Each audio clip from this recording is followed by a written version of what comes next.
Today, we are incredibly excited to announce our first step in this transition with our first chip designed specifically for the Mac. And we call it... Switching to the M1 felt like going from a bicycle to a Lamborghini. Suddenly everything just worked. No noise, no heat, just pure, effortless power. And for the first time in years, I didn't feel like I was compromising by sticking with Apple. They ramped down production on two chips because they weren't selling quite as good.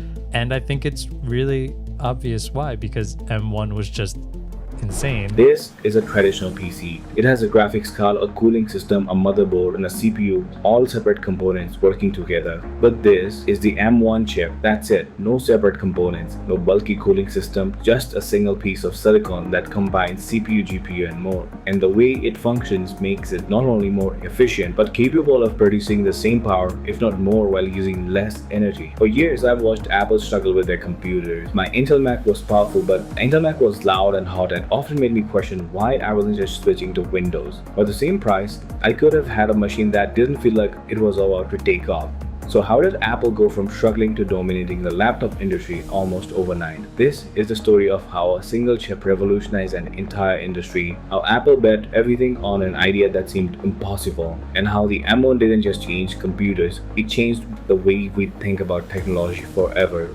When the M1 shocked the industry in 2020, many assumed that it was a fluke, a one-time lead that competitors would quickly match. 4 years later, with the M4 series, something unprecedented has happened. The gap hasn't closed, it has become chasm. A MacBook Pro with an M4 Max isn't just competing with other laptops anymore. It's going head-to-head with desktop workstation that draws 5 times more power. In the video M4 Max versus Razer Pro, viewers noticed that Mac running Windows as a VM beat the Windows laptop.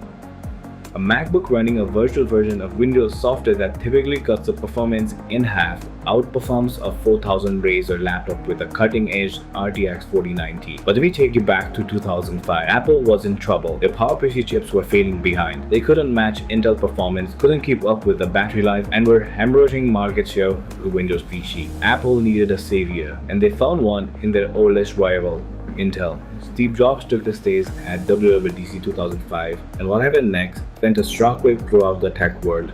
We are going to begin the transition from the PowerPC to Intel processors, and we are going to begin it for you now and for our customers next year.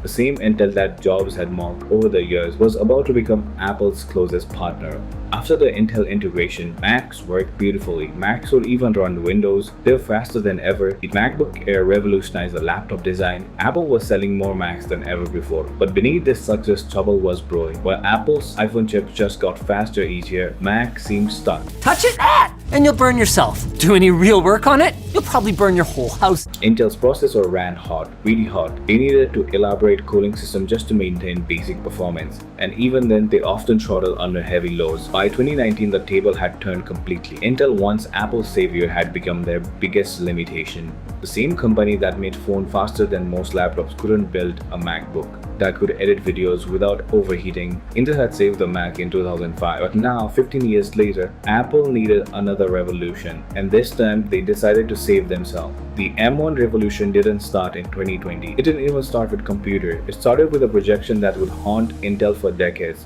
Intel had the opportunity to build the processor inside the iPhone. There was a chip that they were interested in, that they wanted to pay a certain price for, and not a nickel more, and that price was below our forecasted cost. In 2007, Steve Jobs offered Intel the chance to make chips for a new device called the iPhone. Intel passed. They thought that mobile phones were a dead end. It would prove to be one of the most expensive miscalculations in tech history. Left without a partner for iPhone, Apple did something unprecedented. Back in 2008, Apple decided that we wanted to create something that we couldn't buy off the shelf. They decided to design their own chips. They acquired a sponsorship company called PA Semi for $278 million. To most, it seemed like a minor news story. In reality, it was the beginning of Apple's chip empire. What happened next was extraordinary. Throughout the years, Apple's A series chip didn't just match the competition, they destroyed it. By 2013, the iPhone's processor was outperforming Intel mobile chips. By 2018, it was matching the laptop processors. And Intel, they were still trying to break into the mobile market they diminished years earlier. earlier. I remember sitting in my desk one day, working on a complex Photoshop file. On one side was my $5,000 Intel Mac, top of the line maxed out specs, fans roaring like jet engine. On my other hand, it was my iPad Pro. What happened next was almost comical. The iPad breezed through edits while my expensive Mac struggled to keep up. It was an $800 tablet outperforming a professional computer that cost 6 times as much. That moment stuck with me. It was not just about numbers anymore. It was real. The future of computing was hiding in plain sight, and it wasn't coming from Intel. But the convention wisdom still said that this approach could never work for powerful computers. And inside Apple Park, executives faced a crucial decision. In June, we announced that the Mac is taking another huge leap forward by transitioning to Apple Silicon. They had master mobile chips, but could they replace Intel? It would mean rebuilding every Mac app, rewriting the entire operating system, risking their most profitable computer line. The last time a company attempted something this ambitious was Apple themselves. 15 years earlier, the irony was perfect. Intel, who once saved the Mac, had become the biggest limitation. Apple approached Intel to make chips for its first iPhone. Intel turned it down and they said that it had low profit margins. Now this was Intel's first great mistake. The iPhone chips that Intel rejected had grown to be the very technology that would replace them. And in 2020, when Apple finally unveiled the M1, it wasn't just a new chip, it was a revenge served cold 15 years in the making. To understand why this chip was so revolutionary, we need to understand how computers work. Traditional PCs like Intel-based Macs use what's called 86 architecture. Think of it like complex, power-hungry language that prioritizes raw performance over efficiency. But that performance comes at a cost: heat, power consumption, and complexity. ARM chips like those in your iPhone speak a different language. It was simpler, more efficient, designed for mobile devices where battery lives matter. While the Intel's x86 chips need complex instruction to get things done, ARM chips take a minimalist approach. Fewer instruction, less power, less heat. But the conventional wisdom said that this approach could never work for powerful computers. Intel was facing a crisis. For decades they had double chip performance every 2 years, but by 2019 the progress had slowed to crawl. They were hitting physical limitations of silicon. Making chips faster meant making them harder. Making them harder meant more power, more cooling, more problem. They were stuck within a vicious cycle. Deep inside Apple Park, Project Calamera was born. The goal was to create a computer chip that combined the efficiency of ARM with the power of Texas processors. But they weren't just building a chip, they were creating a new way of thinking about computer architecture. And in November 2020, in the middle of global pandemic, Tim Cook takes the stage. But there is just one more thing. It's time to talk about the Mac. And introduces the M1 chip. What followed wasn't just a new chip, it was a moment computing changed forever. And we built what we call the unified memory architecture that is scalable across products. You start with the iPhone, but then we scaled it to the iPad, and then to the watch, and eventually to the Mac. Apple's approach was radical. Instead of separating components, talking to each other, everything would be on one chip. CPU, GPU, neural engine, memory, all unified. No more bottleneck, no more waiting for data to move within components, just pure instantaneous communication. It was like replacing a relay race with a single sprinter. When the first test results came in, even Apple engineers were shocked. The claims seemed almost ridiculous. I am very curious how these huge new performance gain claims will actually translate to real life. 3.5 times faster CPU, 6 times faster GPU, 18 hours of battery life, all while using a fraction of the power. In an industry known for exaggerating numbers, these seemed impossible.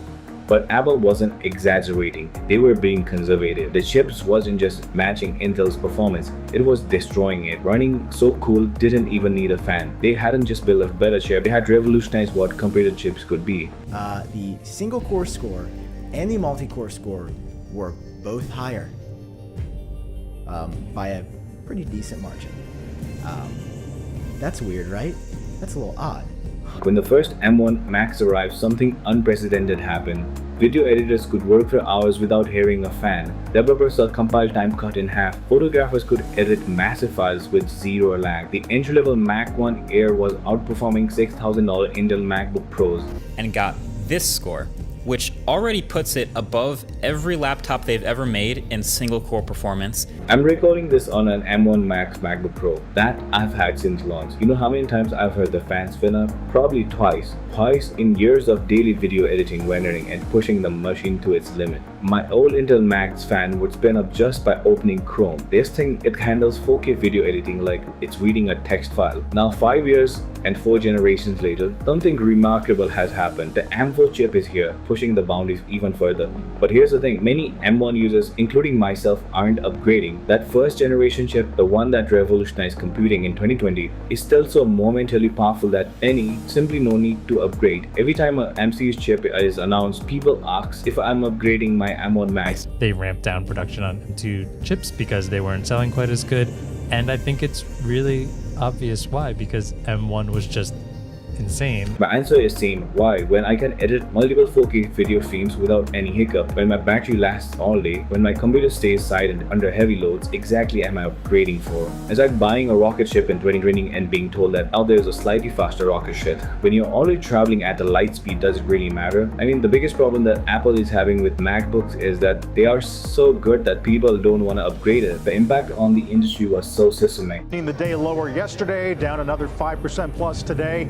Investors perhaps digesting the idea that the chip maker's issues go deeper. Intel's market value plummeted, Qualcomm scrambled to catch up. Now even Microsoft is watching Windows laptop fail behind, beginning its own transition to ARM chips. But perhaps M1's greatest achievement wasn't the performance, it was changing our expectations of what computers could be. If you really like this video, please don't forget to like and subscribe to the channel. It honestly means a lot and really motivates me to make more videos like this for you all. Thanks for watching, and I'll see you in the next one.